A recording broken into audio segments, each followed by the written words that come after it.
जय हिंद बच्चों। कैसे हैं आप सब। आशा करती हूँ आप लोग सब स्वस्थ होंगे और अपने पढ़ाई में व्यस्त होंगे। तो बच्चों, लक्ष्य हिंदी क्लासेज में आप हैं किरण मैम के साथ। और चलिए आज शुरुआत करते हैं गद्य साहित्य का इतिहास। गद्य साहित्य के इतिहास में हम वर्तमान में गद्य साहित्य की विविध विधाओं को पढ़ रहे हैं, जैसे कहानी, नाटक, उपन्यास, आलोचना। वर्तमान में बच्चों हम रेखा चित्र की ओर आगे बढ़े हैं। इसके पहले हमने जो पढ़ा है एक नज़र उस पर भी दौड़ा लिया जाए। आइए बच्चों, देखिए, ये यात्रा वृत्त को हमने कल की क्लास में पढ़ लिया है। और देखिए, संस्मरण को भी हमने समझ लिया है कल की क्लास में। जीवनी हो गया। ये गद्य की विभिन्न प्रकार की विधाएं हैं बच्चों, आत्मकथा है। इस तरह से हम लोग आगे बढ़े हैं। तो बच्चों, ये हमारा जो चैनल है लक्ष्य हिंदी क्लास, यहाँ से हम कक्षा 9, 10, 11 और 12 ये 4 क्लासेज के हिंदी विषय के संपूर्ण पाठ्यक्रम को डे बाय डे हम प्रोवाइड कर रहे हैं इस चैनल के माध्यम से। तो बच्चों, इस चैनल से आप जुड़ें और इसका लाभ उठाएं। देखिए, आपको काफ़ी बेनिफिट मिलेगा। आप इस चैनल से अवश्य जुड़ें और अन्य अपने जो रिलेटिव्स हैं, भाई बहन, छोटे बड़े जो भी हैं, उनको शेयर करिए। क्लास 9 to 12 के हिंदी पाठ्यक्रम का संपूर्ण हिस्सा हम यहाँ से प्रोवाइड करेंगे बच्चों। और एग्जाम के पहले हम सारी चीज़ों को कंप्लीट करते हुए, एग्जाम के कुछ 1 महीना पहले से ही कंप्लीट कर और प्रश्न उत्तर को हम सॉल्व कराएंगे कि आपके एग्जाम में किस प्रकार से प्रश्न बनेंगे। इस पर हमारा मेन फिर टारगेट होगा। अभी मेन टारगेट है बच्चों, उद्देश्य कि हम सिलेबस आपका कंप्लीट करा दें। ये गद्य चल रहा है और पद, दो दो वीडियो एक दिन में हम प्रोवाइड कर रहे हैं बच्चों। एक पद का जो कि आपको कविता है, कवि लोग हैं, और उसके बाद ये गद्य का, गद्य साहित्य का इतिहास के बाद पद्य साहित्य के इतिहास को पढ़ेंगे। फिर जो पाठ हैं, लेखक का जीवन परिचय, साहित्य परिचय, और उसके बाद उसके पाठ के सारांश को समझते हुए उससे संबंधित क्वेश्चन आंसर के हल करेंगे। तो आइए बच्चों, अब हम आज बढ़ते हैं रेखा चित्र की ओर। तो अब हम प्रारंभ करते हैं। आप भी हमारे साथ फुल कंसंट्रेशन के साथ जुड़ जाइए बच्चों, ध्यान से पढ़िए। समय कम है, वीडियो थोड़ा फास्ट मोड करके सुन लीजिए, पर सुनिए अवश्य, इसका बेनिफिट आपको एग्जाम में दिखेगा। चलिए बच्चों, ये क्लास 11 का है आपका जो पाठ्यक्रम में समाविष्ट है गद्य साहित्य का इतिहास। आज हम रेखा चित्र से प्रारंभ करते हैं बच्चों। रेखा चित्र क्या है सबसे पहले समझ लेते हैं। तो रेखा चित्र में क्या होता है बच्चों, किसी वस्तु, घटना या किसी भाव को हम कम से कम शब्दों में, इस पर ध्यान दीजिएगा, कम से कम शब्दों में बहुत ही मर्म स्पर्शी अर्थात हृदय को छू लेने वाली और भावपूर्ण एवं सजीव अंकन किया जाता है। एकदम चित्रण किया जाता है, सजीवता आ जाए इस प्रकार से कम शब्दों में किसी भी व्यक्ति के बारे में या किसी वस्तु के बारे में या कोई घटना हो या किसी का कोई भाव हो, उसका चित्रण बच्चों कम से कम शब्दों में भावपूर्ण तरीके से सजीव चित्रण किया जाता है। अब देखिए दूसरा पॉइंट क्या कह रहा है बच्चों की संस्मरण। यहाँ पर देखिए, अब संस्मरण अभिधा मूलक होता है। कैसा होता है, ये क्वेश्चन बनेगा कि रेखा चित्र और संस्मरण में अंतर बताइए। तो वही है, देखिए बच्चों, संस्मरण कैसा होता है, अभिधा मूलक होता है। बस एक शब्द दिमाग में रखना है कि संस्मरण कैसा होता है, तो अभिधा मूलक होता है। अभिधा में होता है क्या बच्चों, सीधा सीधा जो है वही लिख देना, कुछ अलग थलग नहीं लिखना, ना कुछ उसमें बढ़ाना है ना घटाना है, ना अपने से कुछ जोड़ना है। अभिधा जो कि बच्चों भाषा का प्रयोग 3 रूपों में किया जाता है। एक तो अभिधा हो गया, एक तो आपका हो गया लक्षणा, एक व्यंजना हो गया। तो अभिधा में क्या होता है बच्चों, सीधा सीधा बात को कह देना, एकदम सीधा सीधा। और जो व्यंजना होता, लक्षणा होता है बच्चों, उसमें थोड़ा सा लाक्षणिकता लाया जाता है, कोई लक्षण दिया जाता है, अर्थात चीजों को घुमा फिरा के कहा जाता है। और जो व्यंजना होती है बच्चों, ये सीधा सीधा किसी बात को कहना है तो उसका उल्टा बोलेंगे, हमेशा व्यंग में बोलेंगे। व्यंजना अर्थात व्यंग में बोलेंगे, उल्टा बोलेंगे। तो आप समझ रहे हैं, तो वही कह रहे हैं यहाँ पर कि जो संस्मरण है ये अभिधा मूलक है, अर्थात सीधी सीधी बात को कह दिया जाता है इसमें। और जबकि रेखा चित्र होता है जो सांकेतिक होता है एवं व्यंजक होता है, अर्थात थोड़ा लाक्षणिक होता है, लक्षणा होती है, अर्थात संकेत दिया जाता है सांकेतिक, और व्यंजक होता है अर्थात इसको उल्टा बोल दिया जाता है, व्यंग के रूप में कह दिया जाता है रेखा चित्र को। अब आइए बच्चों तीसरा पॉइंट, स्वतंत्र रूप से रेखा चित्र नाम से इसका श्री गणेश करने का श्रेय श्री राम शर्मा को जाता है। ध्यान दीजिएगा बच्चों, इंपॉर्टेंट पॉइंट, कि शुरुआत किसने की। क्वेश्चन आपसे ये पूछेगा कि रेखा चित्र की शुरुआत किसने की, तो आप श्री राम शर्मा को याद कीजिएगा, रेखा चित्र की शुरुआत बच्चों। अब देखिए लेखक में आ जाते हैं राम वृक्ष बेनीपुरी। रेखा चित्र की बात हो रही है बच्चों। लाल तारा, माटी की मूर्ति और गेहूं और गुलाब। गेहूं और गुलाब कहाँ लगते हैं बच्चों? माटी में लगते हैं। और गेहूं और गुलाब क्या है? तो एक प्रकार से वृक्ष का रूप है, वृक्ष का छोटा सा रूप है। गेहूं और गुलाब एक छोटे छोटे पौधे में तो रहते हैं बच्चों, बहुत ज्यादा बड़े तो होते नहीं, पर वृक्ष का छोटा रूप रहता है याद करने के लिए, क्योंकि यहाँ पर वृक्ष छिपा हुआ है ना बच्चों। तो गेहूं और गुलाब कहाँ लगते हैं? माटी में लगते हैं। माटी से माटी की मूर्ति और गेहूं और गुलाब राम वृक्ष बेनीपुरी। लाल तारा ऐसे याद कीजिए, देवेंद्र सत्यार्थी। रेखाएं बोल उठी, कहते हैं कि रेखाएं बोल उठी, सौंदर्य का बोध करो, रेखाएं बोल उठी। रविंद्रनाथ ठाकुर, रविंद्रनाथ ठाकुर के बारे में इन्होंने लिखा है। और क्या कहते हैं? रेखाएं बोल उठी और सौंदर्य का बोध। रविंद्रनाथ ठाकुर से कौन कहते हैं? देवेंद्र सत्यार्थी कहते हैं रविंद्रनाथ ठाकुर से क्या कहते हैं कि रेखाएं बोल उठी, सौंदर्य का बोध कीजिए। बस अब आगे आइए बच्चों, रिपोर्टाज के बारे में समझ लेते हैं। हमें विश्वास है आप ये जो रेखा चित्र है इसको आप समझ लिए हैं। इसका मेन फोकस क्या है, अलगाव क्या है कि संस्मरण में अभिधा मूलक होता है, जबकि ये रेखा चित्र है बच्चों ये सांकेतिक और व्यंजक होता है। हमने आपको अभिधा और लक्षणा और व्यंजना समझा दिया। व्यंजना में सांकेतिक होता है, प्रतीक होता है, लक्षण होता है, चीजों को घुमा फिरा के किसी की तुलना दे के कहा जाता है। जबकि व्यंजक में क्या कहते हैं? सीधा व्यंग बोलते हैं, तिरछा बोलते हैं, उल्टा बोलते हैं। और अभिधा किसी बात को सीधा सीधा बोल देते हैं, ना उसमें व्यंग रहता है ना उसमें कोई लाक्षणिकता या कोई उदाहरण रहता है, सीधा सीधा बोलते हैं। अब देखिए बच्चों, रिपोर्टाज को हम लोग समझ लेते हैं कि किसी घटना का तथा यथा तथ्य, मतलब जैसा का तैसा साध्य वर्णन ही रिपोर्टाज है। रिपोर्टाज में बच्चों जैसे किसी घटना का कोई क्या कहते हैं, कोई सत्य घटना है, घटित है कोई घटना, मान लीजिए कहीं अकाल हो गया, कहीं, अब देखिए वर्तमान में विश्व युद्ध चल रहा है, विश्व युद्ध ही समझिए इसको, क्या समझेंगे? इजराइल कहाँ, देखिए गाजा पट्टी, क्या क्या न्यूज में आप सुन रहे हैं ना, युद्ध, यूक्रेन रूस, ये सब युद्ध सुन रहे हैं ना बच्चों। तो ये एकदम क्या कहते यथा तथ्य घटना, आपको देखिए न्यूज में यथा तथ्य घटना नहीं दिखाते हैं, सीधा वहीं का सीधा सीधा चीजें दिखा देते हैं। तो वही रिपोर्टाज का अर्थ यही है बच्चों कि किसी घटना को जैसा का तैसा वैसे वैसे डिट्टो दिखा देना, आपको प्रत्यक्ष रूप से दिखाना कि देखिए ये ऐसे ऐसे घटना घट रही है, इसको रिपोर्टाज कहते हैं। अब लेखक का घटना से प्रथम साक्षात्कार आवश्यक है, हमने आपको बताया ना कि वैसे को वैसा देख, अर्थात जहां पर जो घटना हो रही है वहां पर वो लेखक या लिखने वाला या दिखाने वाला वहां पर उपस्थित हो, स्वयं अपनी आंखों से देख रहा हो। आप न्यूज में उदाहरण के लिए लीजिए बच्चों, याद करने के लिए रिपोर्टाज को, कि आप वर्तमान में देखिए जो भी हो रहा है, इजराइल में गाजा पट्टी हो गया, रूस यूक्रेन का युद्ध हो गया, प्रत्यक्ष नहीं दिखा रहे न्यूज वाले जाकर वहां पर, जो क्या कहते हैं, अरे जो भी होता है मतलब बम होते हैं, जो भी ऐसे होते हैं, जो सारी चीजें उसको दिखा रहे हैं, प्रत्यक्ष रूप से दिखा रहे हैं। तो आइए बच्चों आगे इनके बारे में हम समझते हैं कि सूत्रपात या शुरुआत किसने किया, किसका? ये रिपोर्टाज का। तो रिपोर्टाज बच्चों ये देखिए, हिंदी में इस विधा का सूत्रपात बंगाल के भयानक अकाल से हुआ था। 1943 में डॉक्टर रागे राघव द्वारा तूफानों के बीच के नाम से, मतलब इन्होंने रिपोर्टाज का नाम क्या दिया? तूफानों के बीच। और ये कहाँ की घटना थी बच्चों? तो ये बंगाल के भयानक अकाल की घटना थी, ये वहां पर उपस्थित थे उस समय। कहाँ पर? बंगाल में।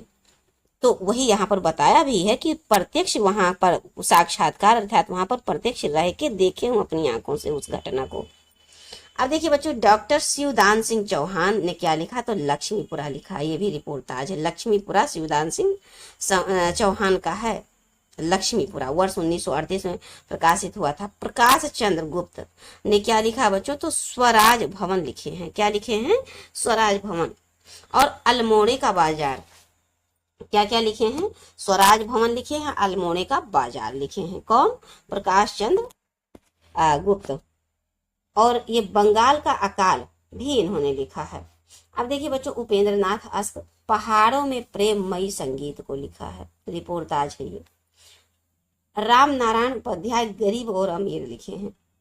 राम नारायण गरीब और अमीर में अंतर नहीं करते हैं। भदंत आनंद कौशल्यानंद देश की मिट्टी बोलती है कहते हैं। कौशल्यानंद क्या कहते हैं कि देश की मिट्टी बोलती है। कन्हैया लाल मिश्र प्रभाकर क्या कहते हैं कि एक तस्वीर के दो पहलू हैं। और छड़ बोले कड़ मुस्काए, ये देखिए बच्चों, छड़ बोले कड़ मुस्काए और एक तस्वीर के दो पहलू हैं। दिल्ली की यात्रा स्मृतियां, दिल्ली की यात्रा स्मृतियां। शिव सागर मिश्र वह लड़ेंगे 1000 साल। शिव सागर और मिश्र कहते हैं कि वह लड़ेंगे 1000 साल, कोई है जो लड़ेंगे 1000 साल। धर्मवीर भारती, देखिए अब ये रिपोर्टाज है बच्चों, किसी के बारे में है, कई सालों से युद्ध हुआ होगा तो उसी के बारे में लिखे हैं, वहां पर घटना देखे होंगे तो कह रहे हैं कि वह लड़ेंगे 1000 साल। कन्हैया लाल मिश्र प्रभाकर ने लिखा कि एक तस्वीर के दो पहलू हैं। और छड़ बोले कड़ मुस्काए दिल्ली की यात्रा स्मृतियां। धर्मवीर भारती लिखे बच्चों युद्ध यात्रा। और शमशेर बहादुर सिंह पलाट का मोर्चा लिखे हैं, प्लाट का मोर्चा। यह रिपोर्टाज की ओर हम समाप्त कर लिए बच्चों। अब हम डायरी को ओर बढ़ रहे हैं और डायरी को समझिए बच्चों। इसको डायरी की शुरुआत किसने की थी तो बच्चों नरदेव शास्त्री वेद तीर्थ ने की थी। वेद तीर्थ याद करिएगा आप, अब चीजें सब याद रहेंगी। वेद तीर्थ ने डायरी की शुरुआत की थी। ये देखिए, अब क्वेश्चन आपसे पूछ लेगा कि नरदेव शास्त्री वेद तीर्थ की जेल डायरी किसकी है, तो देखिए वेद तीर्थ यहीं पर छिपा है और पूरा पूरा नाम ही लिखा है। चूंकि ये पहला है बच्चों तो इसलिए क्वेश्चन में बनने का संभावना बना रहता है। अब देखिए डायरी के बारे में सबसे पहले समझ लीजिए बच्चों, डायरी क्या चीज है। तो डायरी बच्चों जो हम अपनी डेली दिनचर्या में जो हमारे साथ घटित होता है, जो हमारे साथ व्यतीत होता है घटनाएं चीजें, उसको हम किसी और से ना बताकर सीधा सीधा एक डायरी में लिखते हैं। समझ लीजिए डायरी को अपना दोस्त बना लेते हैं, उसी से कहते हैं अर्थात लिखते हैं, तो वही डायरी होता है। लेकिन बच्चों ये निरंतर प्रतिदिन लिखना होता है, तिथिबद्ध करके अर्थात डेट तारीख डालकर। तो देखिए अब किताबी भाषा में वही चीज कह रहा है कि अंग्रेजी शब्द का यह लैटिन भाषा के डायस से निर्मित है, जो संस्कृत के दिवस शब्द के समानार्थक अर्थात पर्यायवाची है। किससे? दिवस का। लैटिन भाषा में इसे डायस कहते हैं और संस्कृत में दिवस कहते हैं डायरी। और डायरी लेखन के पर्यायवाची शब्द बच्चों दैनिकी है, रोजाना मचा है और रोज नामचा है और दैनंदनी है। और फिर ये क्या है बच्चों, ये डायरी के पर्यायवाची हैं। आप डायरी को और किस किस नाम से जान सकते हैं तो दैनिकी के नाम से, रोज नामचा और दैनंदिनी के नाम से आप जान सकते हैं डायरी को। अब देखिए बच्चों स्पष्ट कथन, पॉइंट नेक्स्ट देखिए। स्पष्ट कथन आत्मीयता होती है, इसमें निकटता आदि विशेषताएं हैं इसकी। क्या? कथन जो होता है स्पष्ट होता है, साफ सुथरा हो, मतलब साफ साफ हो, समझने में आए, ऐसा होना चाहिए, स्पष्ट कथन हो चाहिए। इसमें आत्मीयता होती है क्योंकि व्यक्ति की स्वयं के डेली रूटीन जो घटित होता है वही लिखते हैं, तो आत्मीयता तो अवश्य रहेगी, निकटता रहेगी, व्यक्ति से जुड़ा रहेगा, डायरी की जो बातें रहेंगी तो वही निकटता आदि ये सब विशेषताएं हैं। प्रारंभ हुआ बच्चों लगभग 1930 से डायरी की शुरुआत मानी जाती है। और प्रथम डायरी जो है नरदेव शास्त्री वेद तीर्थ की जेल डायरी से हुआ है। घनश्याम दास बिरलाल ने लिखा है डायरी के पन्ने, और सुंदर लाल त्रिपाठी ने दैनंदिनी लिखा है, और धीरेन्द्र वर्मा ने मेरी कॉलेज डायरी लिखा है। धीरेन्द्र वर्मा, डॉक्टर धीरेन्द्र वर्मा मेरी कॉलेज डायरी लिखे हैं बच्चों। अब हम आगे बढ़ते हैं, भेंट वार्ता को भी समझ लेते हैं आज के डेट में। आज के डेट में हमने क्या क्या समझा, तो रिपोर्टाज को समझा। देखिए बच्चों एक बार दोहरा लेते हैं क्योंकि चीजें दिमाग में बैठी रहेंगी। देखिए रेखा चित्र से हमने प्रारंभ किया, रेखा चित्र को समझा। राम वृक्ष की बेनीपुरी का है माटी की मूर्ति और गेहूं और गुलाब। और देवेंद्रनाथ सत्यार्थी का रेखाएं बोल ऊंची सौंदर्य बोल रविन्द्रनाथ ठाकुर से कहते हैं। फिर हम रिपोर्टाज की ओर आगे बढ़े बच्चों, तो बंगाल के भयानक अकाल राघव का ये सूत्रपात अर्थात पहला ये क्या है रिपोर्टाज है। फिर आगे बच्चों बढ़ते हैं हम डायरी को हमने समझ लिया, डायस लैटिन भाषा के डायस से बना हुआ है और संस्कृत भाषा में दैनिकी कहते हैं। अब आगे बढ़ते हैं हम बच्चों भेंट वार्ता की तरफ। भेंट वार्ता को इंटरव्यू भी कहते हैं। और पहला भेंट वार्ता बच्चों बनारसी दास चतुर्वेदी ने शुरुआत की थी, रत्नाकर एवं प्रेमचंद संबंधी। भेंट वार्ता में क्या होता है बच्चों, भेंट लिखने वाला प्रत्यक्ष जिस भी व्यक्ति को बुलाते हैं प्रत्यक्ष उनसे मिलते हैं और उनसे क्वेश्चन आंसर के माध्यम से उनके मन की बात को, उनके आंतरिक व्यवहार को समझते हैं कि इनका व्यवहार कैसा है, क्वेश्चन आंसर के माध्यम से। तो वही है बच्चों भेंट वार्ता, इसीलिए इसको इंटरव्यू भी कहते हैं। और एग्जाम में बहुत सारे इंटरव्यू इसीलिए प्रचलित है कि उनके आंतरिक, पहले तो परीक्षा पास कर लिया ठीक है, लेकिन अब आपके अंदर आंतरिक व्यवहार आपका कैसा है, आप कैसे अपने कार्य में डील कर पाएंगे, ये सारी चीजें इस भेंट वार्ता में दी गई है बच्चों।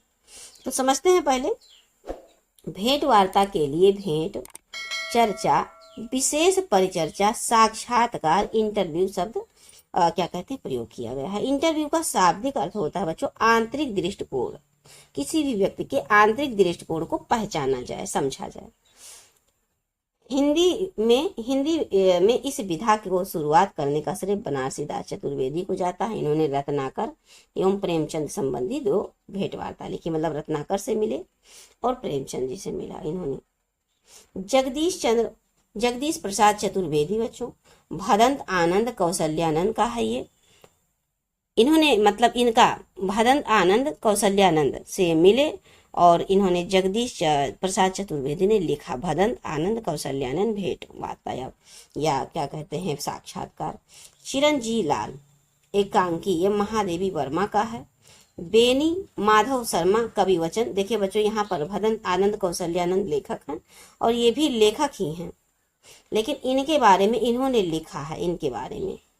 अब देखिए बच्चों चिरंजी लाल एकांकी मतलब महादेवी वर्मा का है, इन्होंने महादेवी वर्मा से मिलकर लिखा होगा इनके बारे में, इनको साक्षात मिलकर प्रश्न उत्तर के माध्यम से इनके भावनाओं को समझा और एक पुस्तक में लिख दिया महादेवी वर्मा नाम से। बेनी माधव शर्मा ने कवि दर्शन लिखा है। डॉक्टर पदम सिंह शर्मा कमलेश ने मैं इनसे मिला लिखे हैं इस नाम से कि मैं इनसे मिला डायरी भेंट वार्ता। और देवेंद्र सत्यार्थी ने बच्चों कला के हस्ताक्षर लिखे हैं। और डॉक्टर रणवीर बच्चों रणवीर रांगरा ने सृजन की भूमि को लिखा है, सृजन की मनोभूमि रणवीर रांगरा। अब देखिए बच्चों काल्पनिक, अब डायरी भी 2 प्रकार की होती हैं, काल्पनिक होती हैं, वास्तविक होती हैं। तो काल्पनिक डायरी में बच्चों चेखव एक इंटरव्यू इन्होंने राजेंद्र यादव ने लिखा है। और लक्ष्मी चंद्र जैन ने महावीर भगवान एक इंटरव्यू लिखे हैं। ये काल्पनिक है बच्चों, ध्यान दीजिएगा, ऐसे क्वेश्चन बन जाएंगे कि निम्नलिखित में से कौन सा काल्पनिक भेंट वार्ता है। तो आप ये चैखो और महावीर भगवान को याद कीजिएगा। या पूछ लेगा क्वेश्चन कि महावीर भगवान एक इंटरव्यू किसने लिखा है, तो लक्ष्मी चंद्र जैन ने लिखा है। या चैखो एक इंटरव्यू काल्पनिक भेंट वार्ता किसने लिखा, तो राजेंद्र यादव ने लिखा। इस प्रकार से आपके एग्जाम में क्वेश्चन बनेंगे बच्चों। अब हम नेक्स्ट क्लास में आपको पत्र साहित्य की ओर ले चलेंगे, समझेंगे कि पत्र साहित्य क्या है और इनसे संबंधित लेखक और रचनाओं के बारे में जिक्र करेंगे। तो आज यहाँ ये बच्चों यहीं तक, और हम आपसे मिलते हैं नेक्स्ट क्लास में।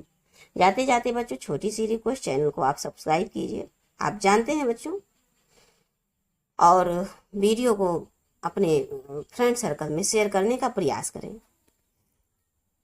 तो आज यहीं पत्र वार्ता से हम नेक्स्ट क्लास में बच्चों मिलेंगे और भेंट वार्ता से आज हम क्लास को समाप्त करते हैं। मिलते हैं आप नेक्स्ट क्लास में। जय हिंद बच्चों।